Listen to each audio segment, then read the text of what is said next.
Rightio, so our final session today has a little bit of a Shakespearean theme to it, being to breed or to feed, that's the question.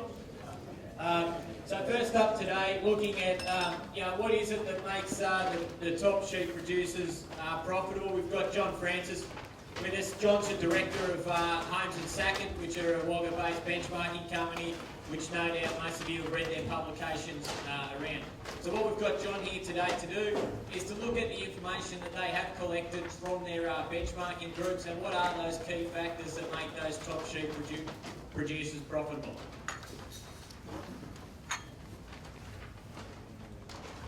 Thanks very much, and thanks for the opportunity to present today. A little background on the business. We are, Holmes Sackett are farm business consultants. We're based here in Wagga. We have a farm benchmarking data set which runs from the New England in New South Wales right through Victoria, Tasmania into South Australia. We benchmark between 150 or around 150 farm businesses annually, and we look at what the most profitable do. This provides us with a position of strength in talking about what the key drivers of profitability on farm are. I'll largely talk to that data today. We've taken a subset of the data and I will present some of that. From the outset, what I want to say is that the key differences that are driving or the drivers of the difference between the best and the others are particularly underwhelming. You will probably not be very excited about what I have to say today. Having said that, the key difference in profit and profitability is exciting, and you should be excited about that. Now, I understand that I'm talking here largely to seed stock producers. So probably a large part of what I'm talking about is relevant to your clients, necessarily more so than relevant to you, but because there are slight differences in the drivers of profitability between commercial producers and seed stock producers. Having said that, I think there's a lot of really important messages that you could draw on, hopefully from what I present today. So what I'm going to talk about, what does a top sheep production business look like? I'm going to talk firstly about a merino wool production business, and then I'm going to go on to a prime lamb business and talk about specifically about those enterprises which we benchmark separately. I'm going to talk a little about the strategies that those best engage in or employ, because they're really important to driving the best dollar on farm. There's a little bit of time to talk about the attributes of those producers, which are really important, because it's not just about the strategy and the production system, but it's also about the attitude of those producers to that production system and to the investments that they make on farm that differentiates them from the others.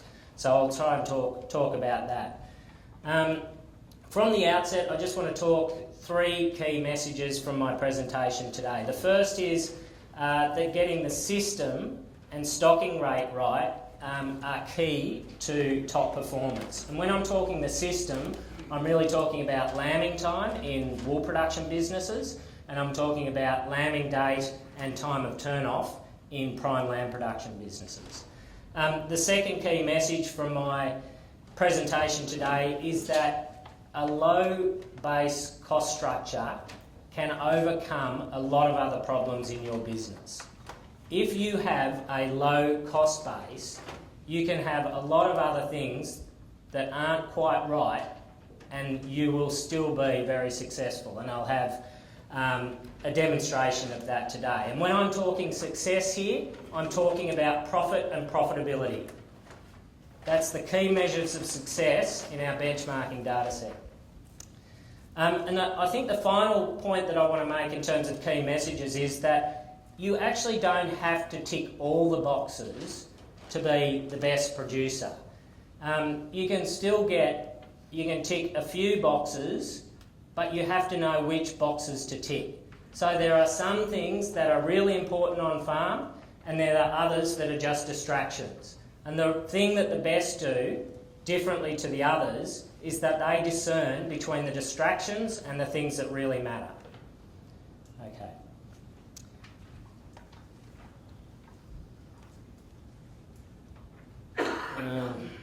That's it, got it. All right. So what I'm going to do today is talk about a cohort of producers that we have looked at. And what we've done is taken the best producers in terms of, so we've measured the best by net profit per DSE and by net profit per hectare per 100 mils. And they're two measures that if you're not engaging in at the moment on farm in terms of business performance, I'd encourage you to do so. And it's important that you look at both of those measures because you can get distracted by one or the other. Good performance in per DSE doesn't necessarily provide you with great performance per hectare per 100 mils. And the reason I'm talking per hectare per 100 mils, I'm accounting for rainfall, so it allows for the differentiation between good producers in a range of geographic areas because we're accounting for rainfall in that measure. So along this axis of this graph here, we have dollars running from $0 to $50. And along the bottom axis, I've got two cohorts effectively. This is the top 10 wool producers, and this is the average of the rest of our database. And all I've taken is the last 5 years' worth of data. And interestingly, it looks very different in the last 5 years to what it did in the previous 5. So much so that that orange line in this here, which sits at around $14 per DSE, was negative for the preceding 5-year period. But I want to focus less on that than I do on the difference between this cohort of very good producers and the balance. So I think if you look at the performance of the best producers, the level of profits generated in the last 5 years to some extent has been embarrassing. It's been fantastic.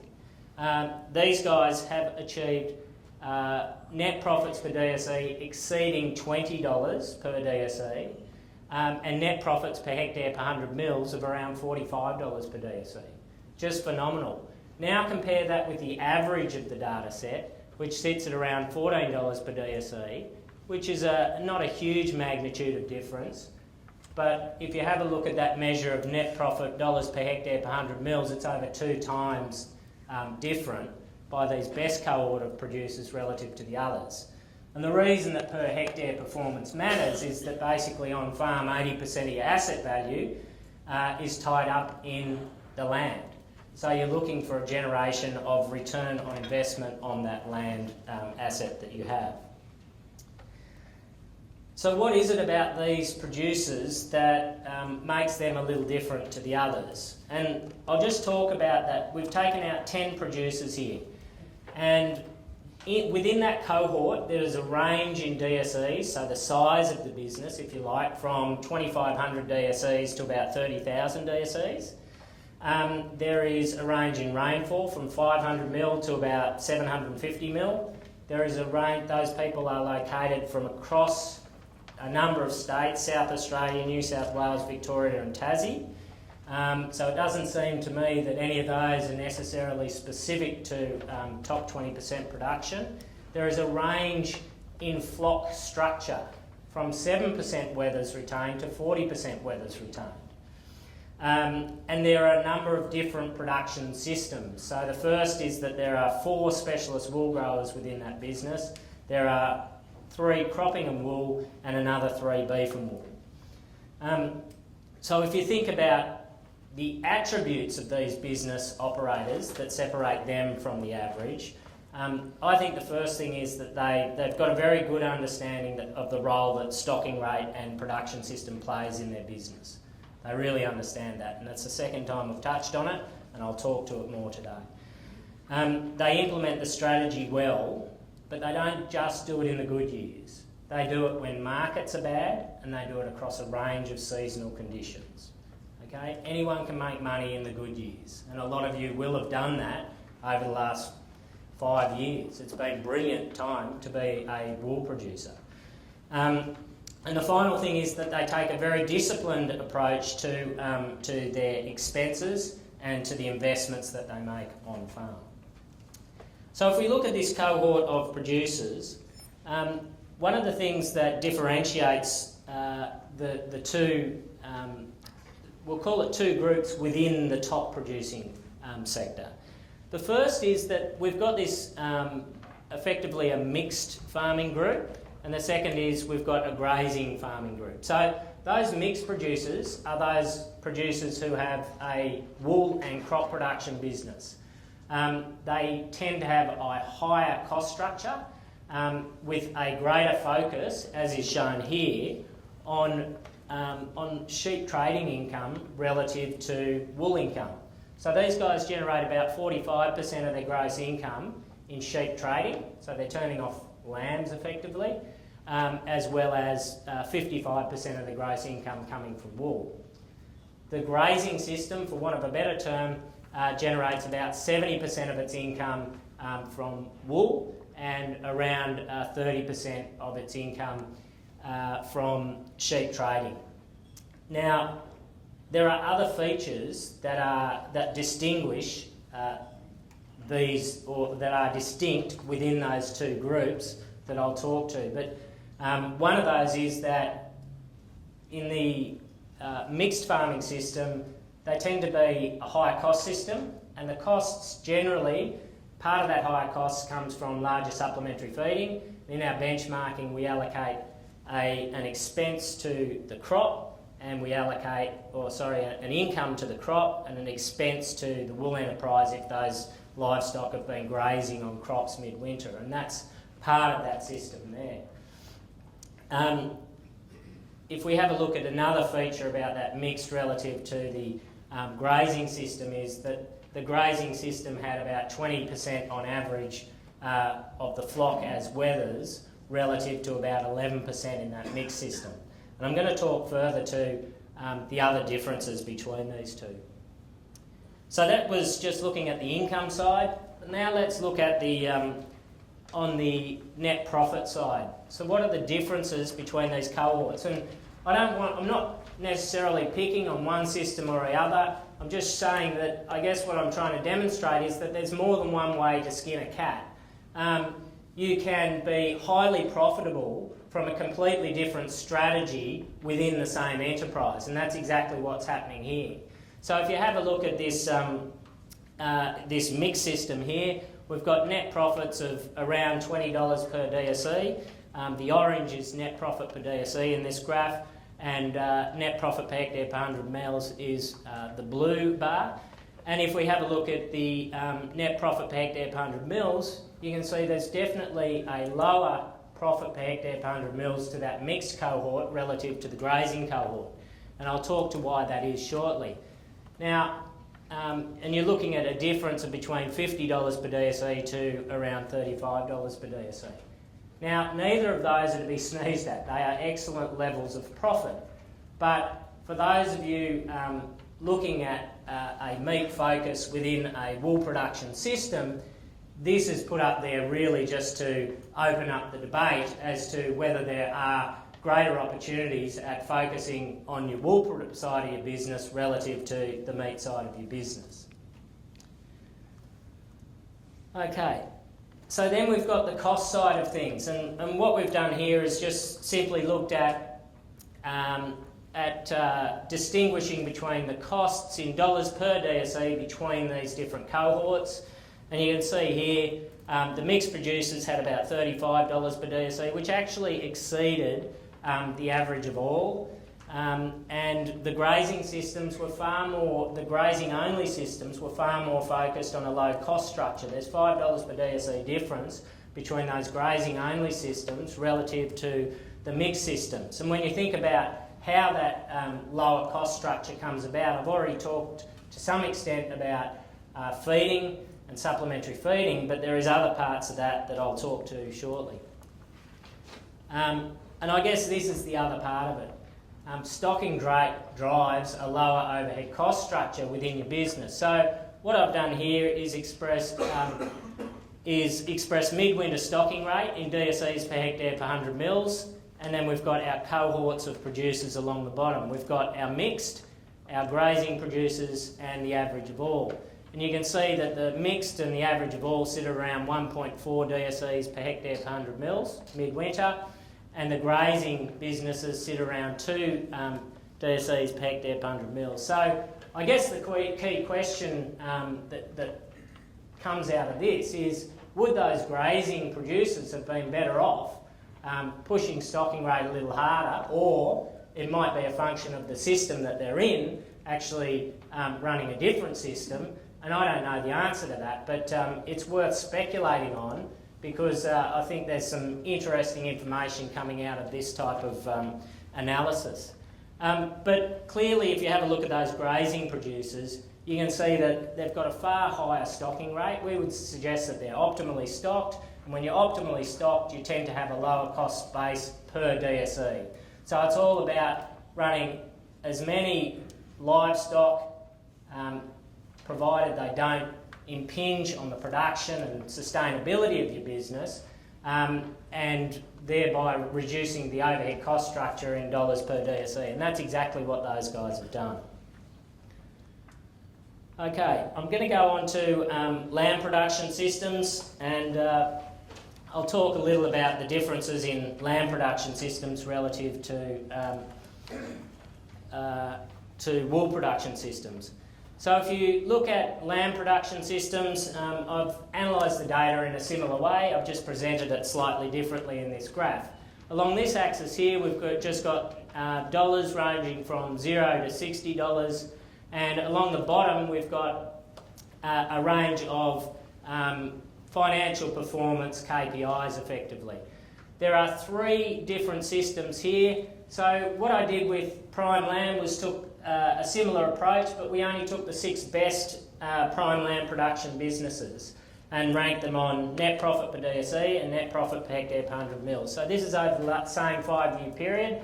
Similar methodology, but there are fewer lamb producers relative to wool producers. So we took the best 6.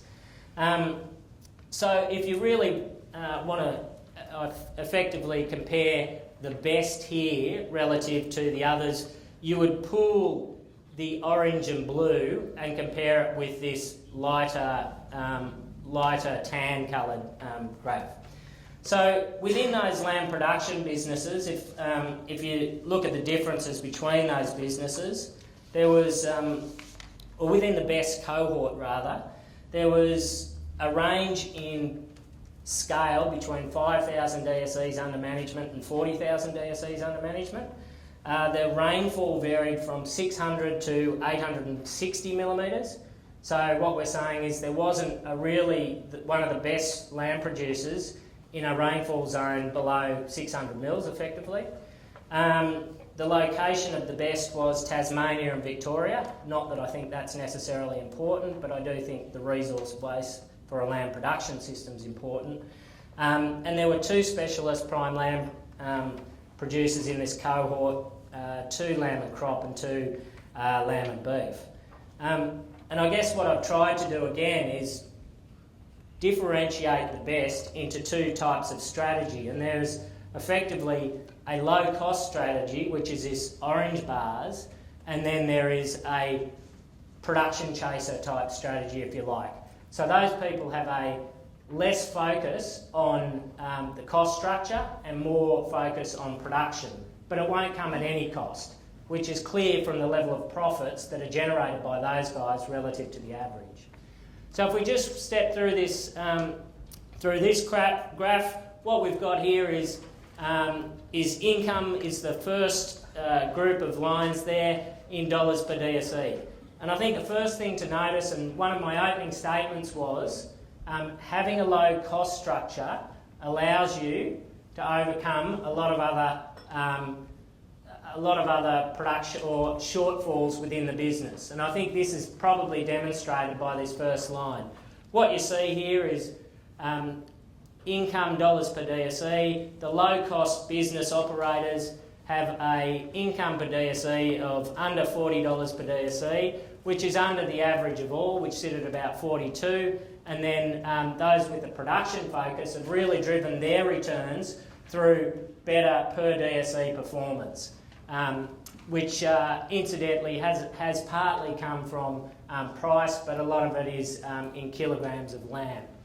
The next is total expenses, and you can look at the differences between that low-cost production system here, sitting at about $25 per DSE, relative to these guys here, which sit at, I might need some technical assistance, which sit at, I think it was about $10 more expensive there. So a large part of that cost difference, part of that cost structure difference, is again in supplementary feed difference. But incidentally, in prime lamb production systems, a lot of that actually comes from labour efficiency differences, and I'll talk to those shortly. And in average businesses, you can see that they sit at about $30. So again, there's some features that are very different about each of these businesses when you look at the cost side of things and the production side of things. Each of those is different in its own way, but the important thing is understanding the cost at which you're getting the extra production. And I think it's that production shortfall that differentiates the average from the better producers, and I'll talk to that shortly. So once we get that down to net profit per DSE, that drives a fair bit of the difference. You're looking at about $12 versus an average of about $15 between those two cohorts. But that is vastly different at the net profit dollars per hectare per 100 mils, which these guys sit under around $16 or $18 per DSE, and these guys are closer to per hectare per 100 mils, and these guys are closer to 40. So again, over double on a per hectare basis. What's the difference? It's stocking rate. So what I've tried to do here is present some of the differences again from each of those business structures. And if we have a look at kilograms of lamb per hectare per 100 mils, production of lamb per hectare effectively, accounting for rainfall. What's the difference between these two and this? They produce more lamb per hectare per 100 mils. Okay? Production is still a big driver of the difference between the best and the others. Let's have a look at kilograms of lamb per head sold. These guys are prepared to take fewer kilograms per head sold, but they're not prepared to forego their kilograms per hectare. So they're driving that through stocking rate. And if you have a look at the midwinter stocking rate of these three systems, it pretty well marries up with the cost structure to some extent, where you see these guys have the highest midwinter stocking rate, followed by the production focus, followed by the average of all. And I'll talk a little bit more to that shortly. So if we take that stocking rate question a little bit further, one of the issues that we're often faced with in prime lamb production systems is that that we often get people talking about weaning percentages, and I guess our view is that there is a cost to weaning percentage, and that cost is an opportunity cost in stocking rate in many situations. So if you only look at weaning percentage as a measure of success, then clearly you can be very successful. But if you look at net profit per hectare per 100 mils and look at weaning percentage in relation to that, then we think that's a far better way of assessing how important weaning percentage is in your business. So if we have a look at, on this graph, what I've got is these effectively are numbers running from 0 to 1.6. So weaning percentage, this line here sits at about 116, which is, or 1.16, which just equates to 116% weaning percentage. All right. So those low-cost producers achieved no more than 116, which was on par with the average. Those with the production focused achieved far higher weaning percentages at 136%, and the average of all sat on 116. So these guys had far higher profit relative to these guys, but with no different weaning percentage. in terms of what does matter more, well, ewes joined per hectare per 100 mils it's effectively a stocking rate measure. Both of these cohorts joined 1 ewe per hectare per 100 mils, whereas these guys did under 0.8.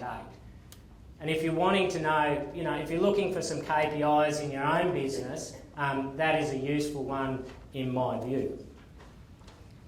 And I guess this last slide was really just presented to give you an indication of why you don't have to tick all the boxes. Along the left-hand axis, and I probably shouldn't have shown the mortality rate stuff, but I guess it is important in that, I think there's improvements that can be made in any system, and I think that is one that can be improved in those systems, and certainly in this system here.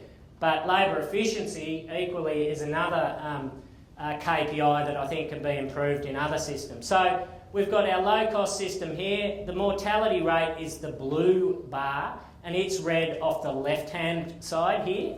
So if you just look at the blue bars first, we've got our low-cost system, which sits at around 7.8% mortality rate.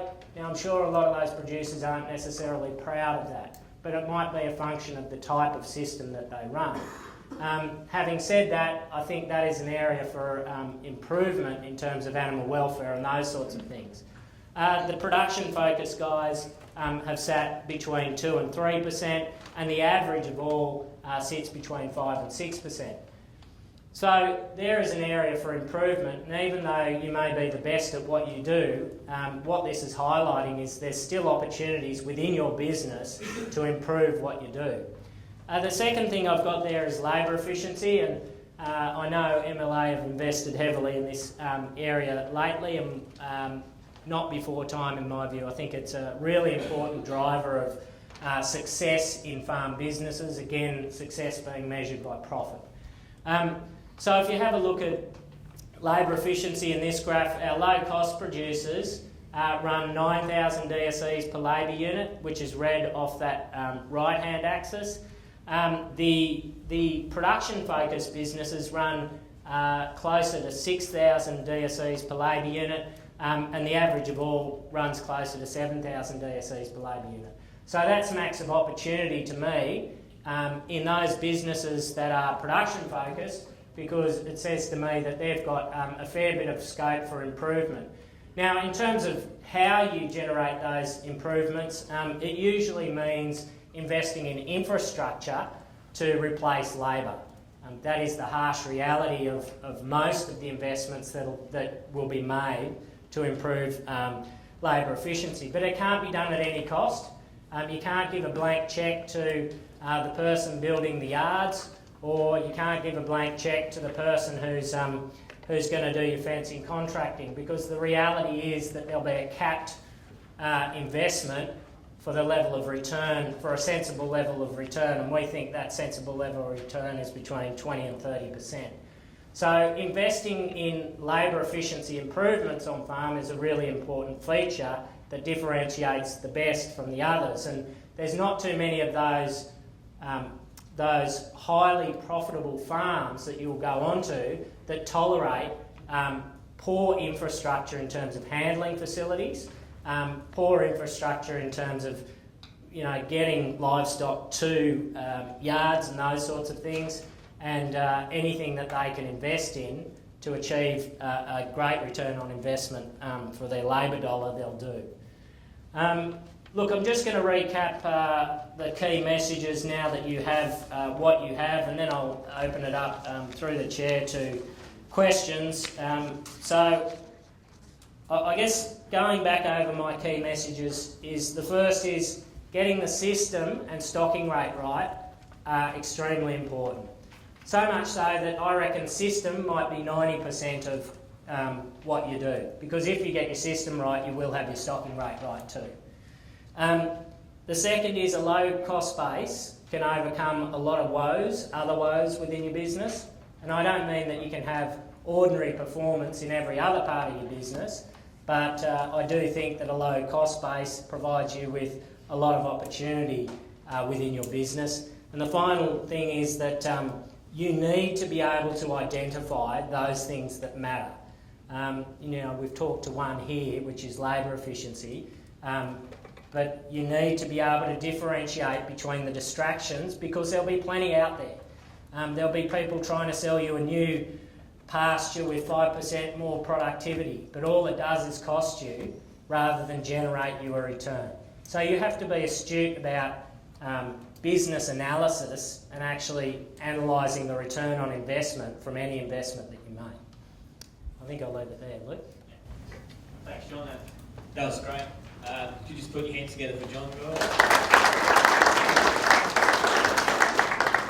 Okay, a few questions.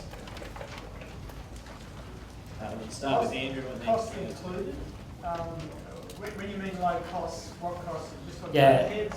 No, I'm talking about enterprise expenses and overhead. So we would call enterprise expenses any expense directly associated with the running of the business. So shearing costs, animal health, freight, any selling costs, those sorts of things go into enterprise expenses, and the costs of doing business are the overhead expenses. So we would, some people call those fixed costs. We prefer not to, because labour, for example, is not a fixed cost within your business. I think that's part of the problem, is that some people say, well, I'm here and I'm a full-time labour unit, but I'm only managing a merino enterprise that's got 5,000 DSEs. Well, you shouldn't be there as a full-time labour unit. Basically, that's close to a half-time labour unit.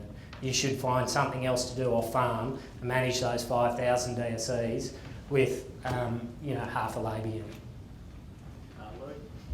Yeah, just wondering if you might comment on the impact of using superior genetics Yeah. as an overlay over the top of those Yeah. figures. Yeah, that's a pertinent question, and one I left out a little bit on purpose, because I guess it didn't really feature there, did it? No. And so I think you can still have good performance without having the best genetics. That doesn't mean you shouldn't have the best genetics. What I mean by that is, if investment in genetics provides you a good return on investment, and our experience is that it does, then you should invest there. There's no question about that. But I wouldn't say that the top producers there necessarily have the best genetics. So that's another opportunity within their business, I guess. Does that answer your question? Yes, thank you. Yes, John, would you care to define sheep trading and indicate what effect sheep values might have on the net profitability? Yeah, okay. So what we've seen is a greater proportion of income to the meat side of the business as sheep meat prices have been very strong. Sheep trading is all income generated from sales of females and from sales of any animals that aren't necessarily retained in your breeding flock. So where I talk sheep trading in those mixed farm businesses, really what we're talking about is people that are specialty producers producing merino wether lambs and some ewe lambs for the meat production. For meat production, I guess, as opposed to, retaining those on for wethers for cutting wool within their system. If you look at value per head versus the total amount of sheep meat sold, Well, those values effectively are value per head because they're dollars per DSE in terms of income. So if you use a surrogate per head versus per DSE, those figures that I presented there is the proportion of income per total DSE managed on the farm that's derived from sheep meat. I'm not sure that I'm... I guess what I'm getting at is which is most important, try and turn off the maximum amount of valuable meat, Yeah. or to hang on for as long as possible for the highest price? Well, it's a good question because I think what we're getting to is systems. I think I've probably answered that to some extent by getting your system right. So I think this really comes down to time of turn off and those sorts of things. So if your season typically declines in terms of feed quality at a particular time every year, then it makes no sense to me to retain livestock beyond that point of seasonal decline. So to some extent that's a systems type question, but if you're asking me about whether I should speculatively hang on for a market spike, the answer is no, I don't think you should. But I'm not sure, there seems to be more to your question, so maybe we should take it up later on. Yeah, we might do that if that's all right. Just Jeff, to finish with. Oh yeah, thanks John. Jeff Casman, New South Wales EBI. I just thought those labour figures per DSC are, there's quite a huge difference between 9,000 DSC and about 6 for the low cost and reduction focus. Yeah. Earlier on you seemed to mention that the sort of main difference was the cost with supplementary feed due to... Yeah, sorry, I may have confused the issue there to some extent.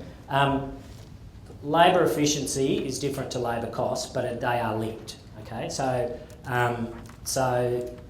labour efficiency just measures how many DSEs can be managed by a particular number of labour units, in which case, which is 240 days a year, effectively, labour days. The difference in enterprise costs, supplementary feed, is a small component relative to all the difference in costs. But in these prime lamb production systems, my recollection was that there was $5 difference, is that right, per DSE between the, I can go back. Where are we? Enterprise. Total expenses. No, there is. So in the prime lamb production system, so in the wool production systems, there was $5 difference per DSE, okay? Part of that, about $2 per DSE, came from supplementary feed difference. The remainder came from overhead cost structure differences, okay? In the prime lamb production system, about similar, $2 to $3 comes from the difference in supplementary feed. The balance comes from the overhead cost structure, which to some extent was the difference in half of that overhead cost structure difference, or $3 of it, or $4 of it, I can't remember, was a difference in the labour cost between these low cost production systems and the high production systems. And the remainder is a number of other things. The other feature that I didn't mention, that allows the greater production from the best relative to the others, is there's a different spend on fertiliser between the two. Now that may be a difference in the resource base, I'm not sure, but I think not. My view is that it's more likely that a lot of the difference in production is actually driven by a greater spend, a greater investment in fertiliser dollar, which provides the ability to run the higher stocking rate. No, well, we might pull that one up there. Ladies and gentlemen, thank John for his presentation. Thank you for being able to cope since next month. Thanks. Thank you. Oh, I get a hat too. Get a hat.